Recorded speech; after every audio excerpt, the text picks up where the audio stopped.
Bonjour, ici Rodolphe Stimono, bienvenue dans ce module numéro 3 sur les 7 gaspillages fondamentaux du Lean Manufacturing.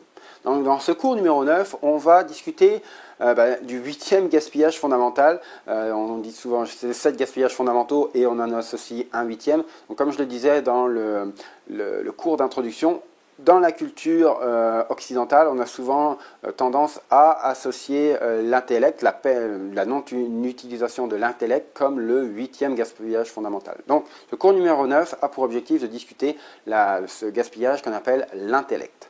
Donc, qu'est-ce qu'on entend par ce gaspillage fondamental qu'on appelle intellect? C'est ni plus ni moins que tout manque pour utiliser pleinement le temps et le talent des gens, des salariés, des opérateurs, des employés qui travaillent dans nos organisations et qui peuvent améliorer les processus de travail auxquels ils sont confrontés tous les jours.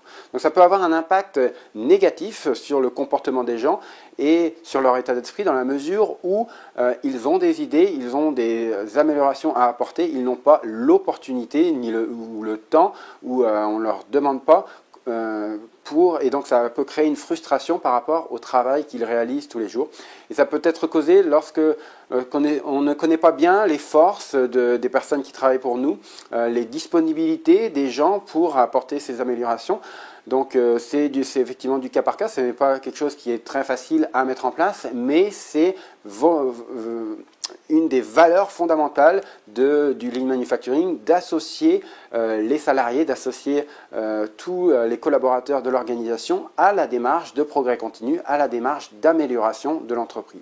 Alors, dans notre vie quotidienne, le fait de ne pas utiliser les opérateurs lors d'une résolution de problèmes dans un atelier, c'est fondamentalement une perte de connaissances parce que qui connaît mieux que l'opérateur l'activité sur laquelle on essaye de résoudre un problème. S'il ne fait pas partie de cette résolution de problème, on se prive certainement d'un savoir-faire, d'une connaissance qui pourrait peut-être résoudre le problème de manière bien plus efficace que ce que pourrait faire son superviseur ou son manager direct qui, lui, n'est pas confronté tous les jours à ce problème.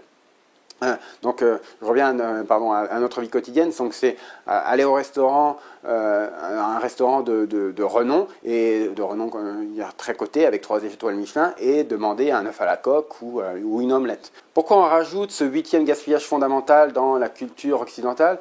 C'est tout simplement que on veut bien différencier ce qui a été fait par Henry Ford et ce qui a été fait par Taiichi Ohno. Dans la démarche d'Henry Ford, donc notamment de la standardisation, la partialisation des tâches, qui amène de la productivité, cette dimension d'intellect, cette dimension où on veut faire participer le salarié n'existe pas. On le voit parfaitement dans les temps modernes. Il n'est pas question pour le patron qui joue avec le gros potentiomètre de la vitesse de la ligne d'assemblage de demander l'avis à ses employés quant à la vitesse qu'il devrait indiquer sur son potentiomètre.